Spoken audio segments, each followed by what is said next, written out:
નવરાત્રિમાં પાવન અવસરે પાંચમા નોરતામાં લોકસાહિત્યકાર માયાભાઈ આહિર દેશી તાલના દબે નવરાત્રિમાં રાસ રમતા.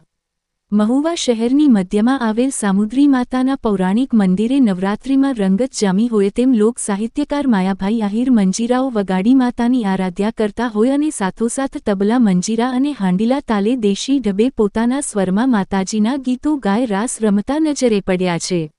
રિપોર્ટર રાકેશ ગોહિલ ચોકવા.